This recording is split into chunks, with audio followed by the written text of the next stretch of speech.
Student, कैसे हो? सब बढ़िया? बोलो। चैप्टर नंबर 1 कंप्लीट हो गया। अब हम नए चैप्टर की शुरुआत करते हैं। Chapter number 1 relation and function बहुत अच्छी तरीके से कंप्लीट किया हम लोगों ने। अब हम नए चैप्टर की शुरुआत करते हैं, प्रोबेबिलिटी। प्रोबेबिलिटी बहुत बढ़िया चैप्टर है और इसकी बहुत सारी बातें आप स्टैंडर्ड 11 के अंदर, स्टैंडर्ड 10 के अंदर बहुत सारी बातें आपने स्टडी करके आए हो। पहले तो वो सभी बातें थोड़ी थोड़ी दोहरा देते हैं। सबसे पहले तो कोई भी प्रैक्टिकल होता है उसका हम सैंपल स्पेस लिखते हैं, बराबर। तो सैंपल जो स्पेस होता है यानी कि उसके अंदर कितने प्रैक्टिकल के दौरान प्रैक्टिकल के साथ कितने ऑब्जर्वेशन जुड़े होते हैं उनका एक सेट होता है, उसको हम कैपिटल एस से डिनोटेट करते हैं। सपोज हम कोई कॉइन है, कोई कॉइन को हम टॉस करते हैं तो हमको मालूम कि इसके साथ 2 रिजल्ट जुड़े होते हैं, या तो टी आ सकता है या तो एस आ सकता है।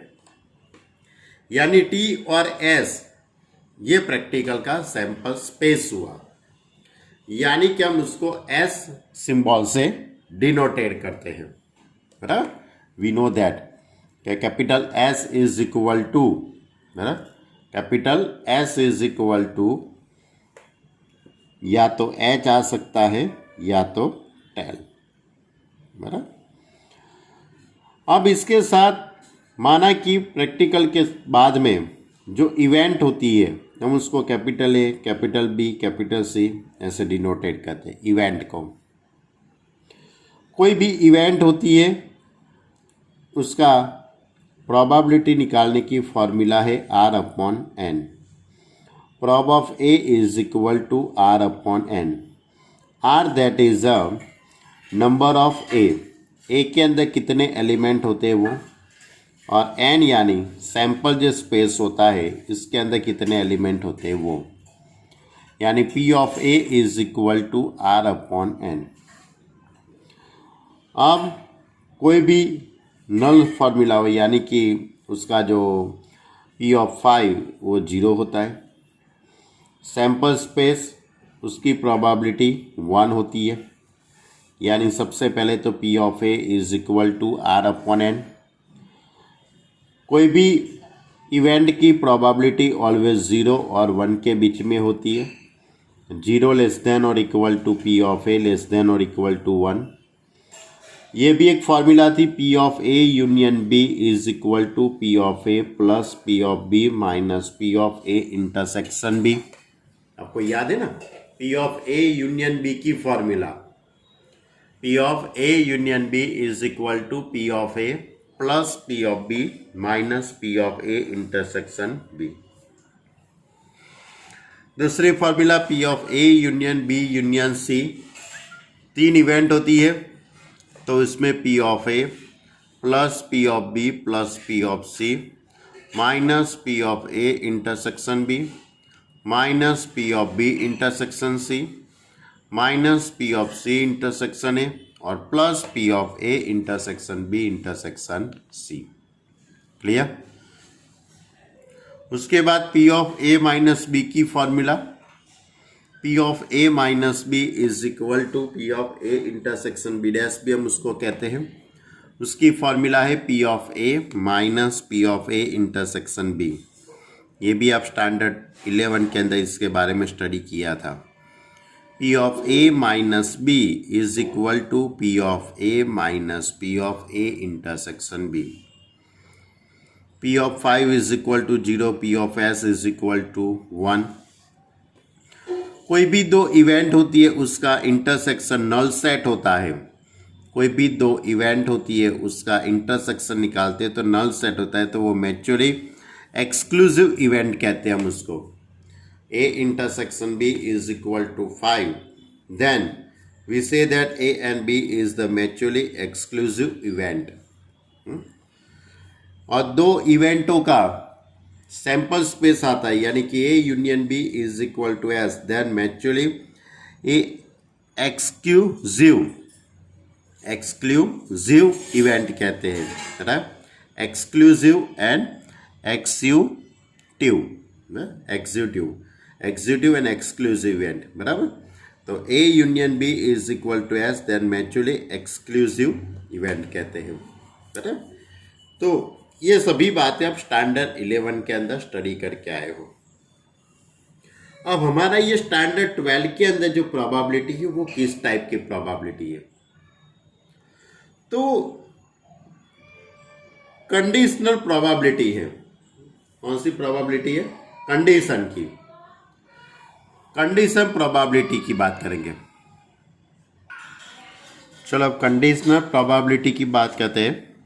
यानी कि माना कि पहले आपको, इसका मीनिंग क्या होता है कि suppose A is equal to, पहले आपने कॉइन टॉस किया तो एच टी आएगा। अब कॉइन टॉस करने के बाद यदि कॉइन पे पर एच आता है तभी आपको तब आपको सपोज 1 2 3 4 5 6, बराबर। यानी कि इसमें से कोई भी एक इवन नंबर चॉइस करना होता है। यानी कि जब कॉइन टॉस करने से एच आता है तो इवन नंबर लेने के, तो ये कंडीशन हुई।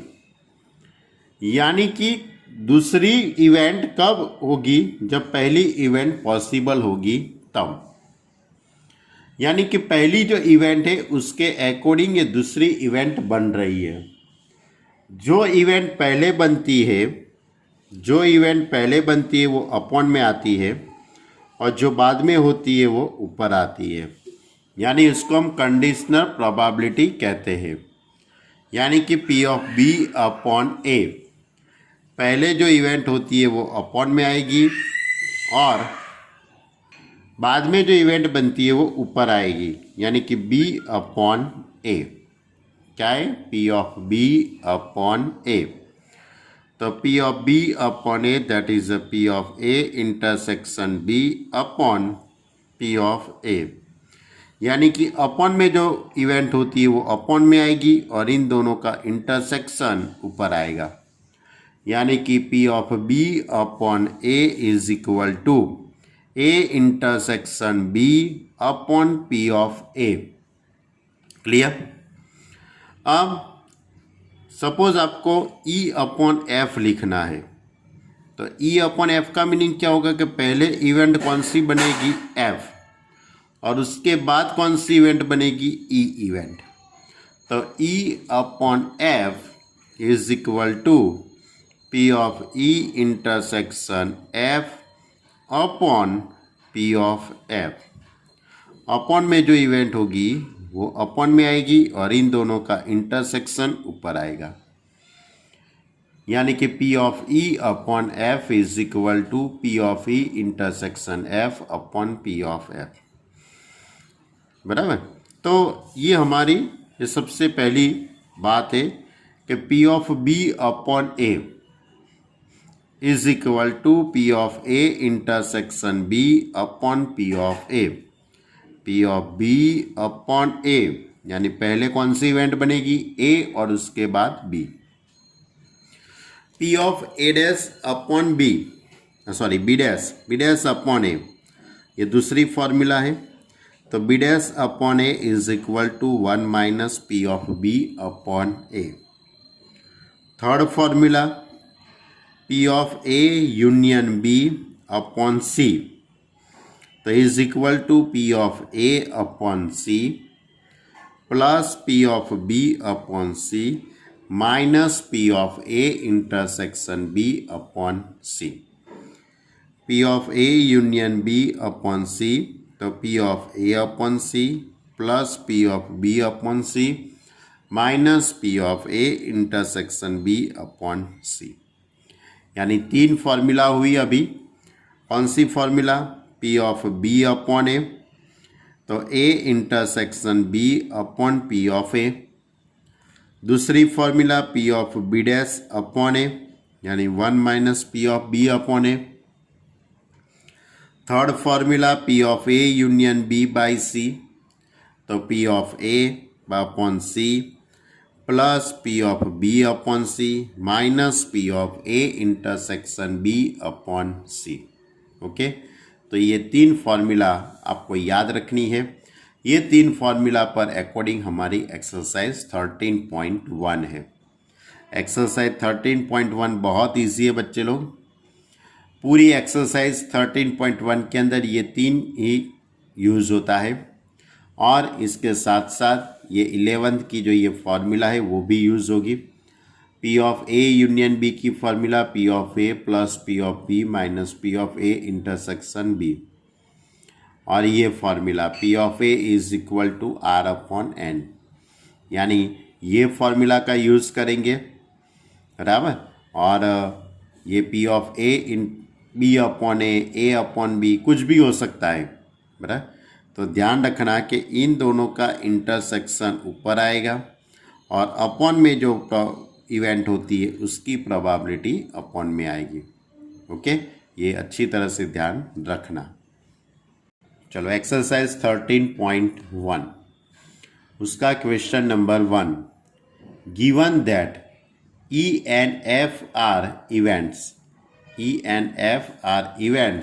such that P of E is equal to 0.6, P of F is equal to 0.3 and P of E intersection F is equal to 0.2.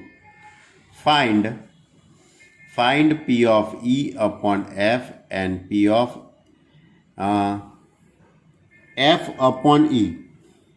P of E upon F and P of F upon E. P of E is equal to 0.6, P of F is equal to 0.3 and P of E intersection F is equal to 0.2। ये तीन question में दिया गया है। अब आपको पहले P of E upon F निकालना है, तो P of E upon F that is P of E intersection F upon P of F। अब E intersection F that is a 0.2, P of F that is a 0.3, तो 0.2 upon 0.3 that is 2 upon 3। अब P of F upon E, तो E intersection F upon P of E, P of E intersection F 0.2, P of E 0.6 यानी 0.2 upon 0.6 यानी 2/6 1/3। तो ये था question number 1, P of E upon F and P of F upon E। चलो अब दूसरा question लेते। Compute P of A upon B, यानी P of A upon B की आपको वैल्यू निकालने की है। If P of B is equal to 0.5 and P of A intersection B is equal to 0.32, P of B is equal to 0.5 and P of A intersection B is equal to 0.32। आपको किसकी value निकालनी है? P of A upon B। तो इन दोनों का intersection ऊपर आएगा और अपॉन में P of B। P of A intersection B is given that 0.32 and P of B is 0.5, यानी 0.32 अपॉन 0.5 यानी 32 अपॉन 50 यानी 16 upon 25। Clear?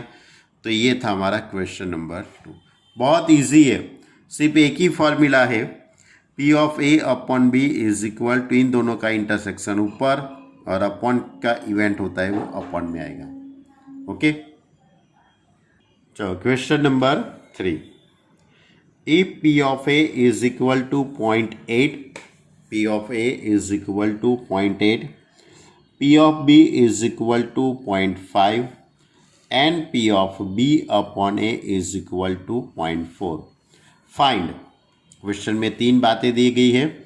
P of A दिया गया है 0.8, P of B 0.5 and P of B upon A is equal to 0.4. क्या find करना है? P of A intersection B. तो कर लेते हैं.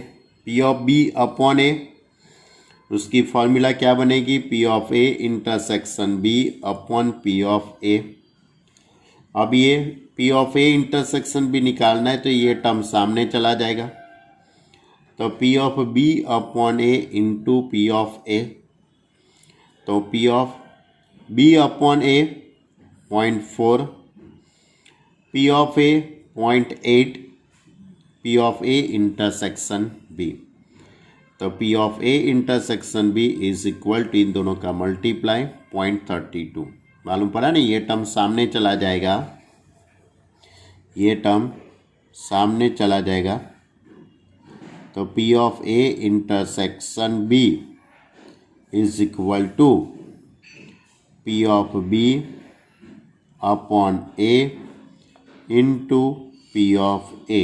ये टर्म सामने चला गया, यानी इस तरह से होगा. अब इन दोनों की वैल्यू हमारे पास है. B अपॉन A 0.4 और P of B है P of A 0.8. तो इन दोनों का मल्टीप्लाई.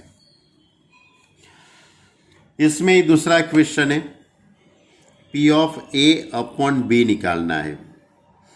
तो P of A upon B, that is P of A intersection B upon P of B. P of A intersection B 0.32 and P of B 0.5, यानी 32 upon 50, that is 0.64. अब कैलसी से करेंगे तो 0.64 आ जाएगा. थर्ड क्वेश्चन है, P of A union B निकालना है. तो P of A union B की आपके पास फॉर्मूला है P of A plus P of B minus P of A intersection B. तो P of A 0.8, P of B 0.5, P of A intersection B 0.32. तो इन दोनों का एडिशन, उसमें से 0.32 को सब्ट्रैक्ट करेंगे तो 0.98. क्लियर? तो ये था हमारा क्वेश्चन नंबर 3. बहुत इजी है. Question number 4, evaluate P of A union B. P of A union B find करना है. इफ इस तरह से दिया गया है 2 into P of A is equal to P of B is equal to 5 upon 13 and P of A upon B is equal to 2/5. P of A upon B is equal to 2/5. तो सबसे पहली बात है कि 2 into P of A is equal to P of B is equal to 5 upon 13. तो ये 2 है, उसको सामने ले जाएंगे. तो P of A is equal to 5 upon 26 and P of B is equal to 5 upon 13 and P of A upon B is equal to 2/5. अब P of A upon B is equal to P of A intersection B upon P of B. ये formula किसकी formula? P of A upon B की formula. अब ये term सामने चला जाएगा. तो P of A intersection B is equal to P of A upon B, यानी कि 2/5 और P of B यानी 5 अपॉन 13. तो 5 कट हो जाएगा तो 2 अपॉन 13. बराबर? मालूम पड़ गया ना? P of A intersection B, P of A intersection B is equal to P of A upon B into P of B. तो P of A upon B, A upon B is equal to 2 upon 5 and P of B is equal to 5 upon 13. तो 5 cut हो जाएगा तो 2 upon 13. ये किसकी value मिल गई आपको? P of A intersection B की. Clear? P of A intersection B. लेकिन आपको क्या फाइंड करना है? P of A union B. तो P of A union B की फॉर्मूला क्या बन जाएगी? अब ए इंटरसेक्शन बी तो मिल गया आपको 2/13, तो P of A union B की फॉर्मूला होगी P of A plus P of B minus P of A intersection B. अब मैं इसके अंदर वैल्यू पुट करता हूँ। P of A 5/26, P of B 5/13 और P of A intersection B यानी 2/13। तो क्या हो जाएगा? 26 एलसीएम आ जाएगा, तो 5 + 10 - 4 यानी 15 - 4 11/26। ओके, चलो क्वेश्चन नंबर 5 लेते हैं। A P of A is equal to 6/11, P of B 5/11 and P of A union B is equal to 7/11। Find the value of P of A intersection B. तो आपको question के अंदर P of A, P of B and P of A union B, तो P of A intersection B is equal to क्या लिखेंगे? P of A plus P of B minus P of A union B. तो P of A यानी 6/11, P of B 5/11 and P of A union B 7/11। तो 6 + 5 11, 11 - 7 यानी 4/11। अब P of A upon B find करना है। तो P of A upon B that is P of A intersection B upon P of B. अब P of A intersection B, तो P of A intersection B is 4/11, P of B 5/11, 11 cut हो जाएगा तो 4/5। उसके बाद P of B upon A, तो P of B upon A, तो P of A intersection B upon P of A, तो P of A intersection B यानी 4/11 और पी ऑफ ए यानी 6/11, 4/6 यानी 2/3। क्लियर? तो आपको यहाँ पे P of A intersection B find करने का था, P of A upon B निकालने का था और P of B upon A, ये 3 वैल्यू आपको फाइंड करने की थी। ओके, तो ये था हमारा क्वेश्चन नंबर 5। देखो question number 6, question number 1, 2, 3, 4 and 5 ये सभी क्वेश्चन बहुत इजी थे। इसके बाद वाले भी क्वेश्चन इजी है, बहुत टफ नहीं है, लेकिन ऐसे थे।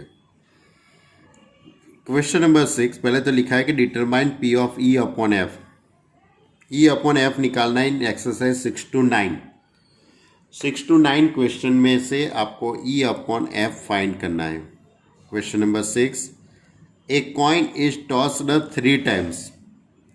A coin is tossed 3 times, यानी प्रैक्टिकल कौन सा है कि कॉइन को 3 times आपको टॉस करना है। Where number 1, E is a head on third toss and F event क्या है? Head on first 2 toss। यानी कि E के अंदर कौन से एलिमेंट आ सकते हैं? पहले तो आप सोचो कि a coin is tossed 3 times, यानी कि उसका ये पूरे प्रैक्टिकल का सैंपल स्पेस क्या हो सकता है? तो उसका जो सैंपल स्पेस के अंदर H H H, H H T, H T H, H T T, T H H, T H T, T T H और टी टी टी, मालूम ही नहीं है? स्टैंडर्ड 11 के अंदर आप उसका स्टडी किया है, बराबर।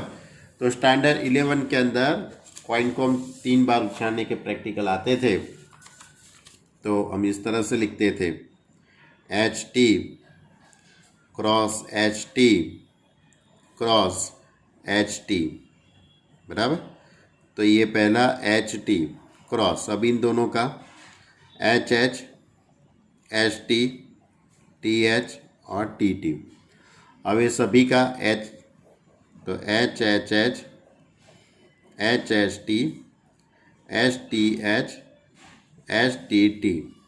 उसके बाद सभी में टी, तो T H H, T H T, T T H T T T, यानी कॉइन को मैंने 3 बार टॉस किया, तो इससे बनने वाला ये सैंपल स्पेस।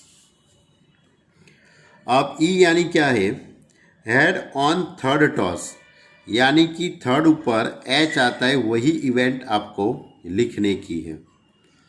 थर्ड यानी कि थर्ड हुआ ना, ये पहला दूसरा और ये थर्ड है, ये थर्ड कॉइन में टॉस आए, टॉस करने से एच आना चाहिए, तो इवेंट कौन सी होगी, H H H H T H T H H T T H.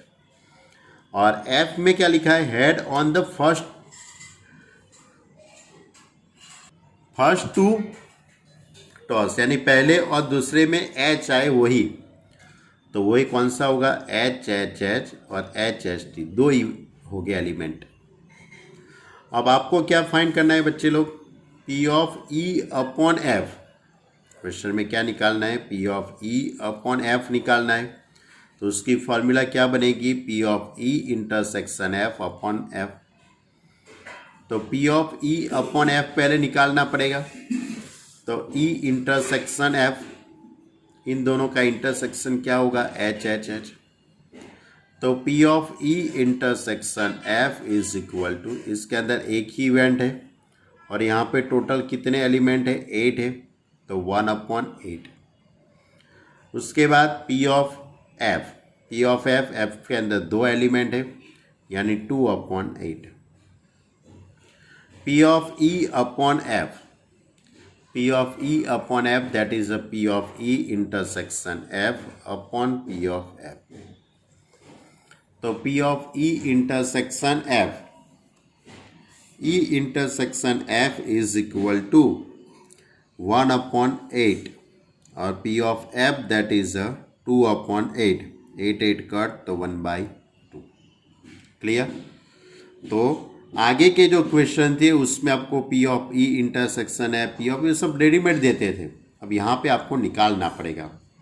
ये 1/8 कैसा है वो मालूम पड़ा आपको, ई इंटरसेक्शन एफ के अंदर एक एलिमेंट है और एस के अंदर कितने हैं, टोटल 8 एलिमेंट है, तो हमारे पास फॉर्मूला है ना, आर अपॉन एन की फॉर्मूला, आर अपॉन एन, तो ई इंटरसेक्शन एफ के अंदर एक एलिमेंट है और ये एन के अंदर, एन दैट इज 8, तो इस तरह से 1/8 लिखा है। पी ऑफ एफ 2/8 कैसे लिखा, तो एफ के अंदर 2 एलिमेंट है और टोटल 8 है, यानी 2/8। अब इसमें दूसरा question, E is equal to at least 2 heads, at least 2 head, and F is at most 2 head, बराबर, एट लिस्ट और एट मोस्ट, याद है ना, दो बातें, 2 वर्ड्स थे, बहुत अच्छा है, बढ़िया वर्ड्स थे। एट लिस्ट 2 हेड, इसका मीनिंग क्या होता कि 2 एच तो आने ही चाहिए, 3 एच आएंगे तो भी चलेगा। एट लिस्ट 2 हेड, यानी कि 2 हेड होंगे तो भी चलेगा और 3 होगा तो भी चलेगा, यानी H H H, H H T, H T H, T H H, इतने आएंगे एलिमेंट। एफ के अंदर है एट मोस्ट 2 हेड, यानी ज़्यादा से ज़्यादा 2 एच आने चाहिए, 1 एच आएगा तो भी चलेगा, एक भी एच नहीं आएगा तो भी चलेगा, एट मोस्ट 2 हेड, बराबर, यानी कि H H T, H T H, H T T, T H H, T H T, T T H और टी टी टी, बराबर। अब इन दोनों का इंटरसेक्शन, ई इंटरसेक्शन एफ, तो इन दोनों का इंटरसेक्शन में क्या होगा, एच एच टी एच और टी एच एच, 3 एलिमेंट हो गए। अब आपको ई इंटरसेक्शन एफ की प्रोबेबिलिटी क्या होगी, इसके अंदर टोटल 3 इवेंट है, 3 एलिमेंट है और n इज इक्वल टू तो 8 है, यानी 3/8। एफ के अंदर कितने, 1 2 3 4 5 6 7 एलिमेंट है, इसलिए 7/8। क्लियर। अब आपको तो क्या फाइंड करना है, ई अपॉन एफ, तो P of E upon F is equal to क्या होगा, P of E upon F is equal to P of E intersection F upon P of F, यानी कि 3/8 अपॉन 7/8, 8 कट तो 3/7। चलो इसमें ही थर्ड क्वेश्चन है, E is equal to at most 2 tails, at most 2 tails और at least 1 tail. At most 2 tails का meaning क्या होगा कि 2 टेल होगी तो भी चलेगा, एट 1 टेल होगी तो भी चलेगा, और एक भी टी नहीं होगा तो भी चलेगा। यानी 2 टी आने चाहिए, 1 टी आना चाहिए और एक भी टी नहीं आना चाहिए। तो कितने हो गए, सब एलिमेंट आएंगे, सिर्फ टी टी टी नहीं आएगा। सोच लो, ई के अंदर सभी एलिमेंट आएंगे, ई के अंदर सभी एलिमेंट आते हैं, लेकिन सिर्फ टी टी टी नहीं आएगा, बराबर, क्योंकि वो 3 टाइम्स है इसलिए। और इसमें एफ में क्या होगा, एट लीस्ट 1 लिखा है, तो एट लीस्ट 1 यानी कि 1 टी आएगा तो भी चलेगा, 2 टी आएंगे तो भी चलेगा, और 3 टी आएंगे तो भी चलेंगे, लेकिन तीनों 3 एच आने चाहिए नहीं। तो H H T H T T T H H T T H और टी टी टी। अब इन दोनों का इंटरसेक्शन कीजिए, ई इंटरसेक्शन एफ, तो ई इंटरसेक्शन एफ के अंदर एच एच और टी टी, इसके अलावा सब एलिमेंट आएंगे। सोच लो, ये सभी एलिमेंट कॉमन है, बराबर, सिर्फ टी टी और एच एच नहीं आएगा। तो E intersection F, E intersection F के अंदर कितने एलिमेंट है देख लो, 1 2 3 4 5 6, और टोटल कितने हैं 8, यानी 6/8। अब एफ दैट इज 1 2 3 4 5 6 7, यानी 7/8। P of E upon F, तो P of E intersection F upon P of F, E intersection F is equal to 6/8, और इसका होगा 7/8, यानी 6/7। क्लियर। तो ये था हमारा क्वेश्चन नंबर 6। क्वेश्चन नंबर 6 के अंदर भी आपको इसी तरह से 3 बातें थी। चलो अब हम क्वेश्चन नंबर 7 की बात करते हैं बच्चे लोग। तो हमारा जो क्वेश्चन नंबर 7 है उसमें भी इसी तरह से है, 2 कॉइन। देखो ये क्वेश्चन नंबर 7 क्या लिखा है, 2 coin are tossed once, 2 coin are tossed once where number 1 E is equal टेर appear on 1 coin, यानी T होता है वो एक कॉइन पे आना चाहिए, और F is a 1 coin so head। और इसमें दूसरा क्वेश्चन है E is equal no tail appears and F is a no head appears। Clear. तो इस तरह से 2 क्वेश्चन है मेरा। तो 2 coin are tossed once, तो इसके अंदर सबसे पहले तो सैंपल स्पेस लिखेंगे हम, बराबर। तो इस तरह से 2 coin are tossed once when number 1 question tail appear 1 on 1 coin and F 1 coin shows a head. देखो एस इज इक्वल टू क्या होगा, H H H T H T T, और E is equal to H T H, बराबर। और F के अंदर क्या आएगा, एच टी एच, क्योंकि इसमें लिखा गया था एच टी और टी एच क्यों आया, क्योंकि T एक ही बार आना चाहिए था और इसमें H 1 बार आना चाहिए था। अब इन दोनों का इंटरसेक्शन E इंटरसेक्शन F वही का वही आएगा, दोनों में वही एलिमेंट है। अब P of E upon E intersection F, यानी 2 एलिमेंट है और टोटल यहाँ पे 4, यानी 2/4। और P ऑफ F के अंदर 2 एलिमेंट है, 2/4।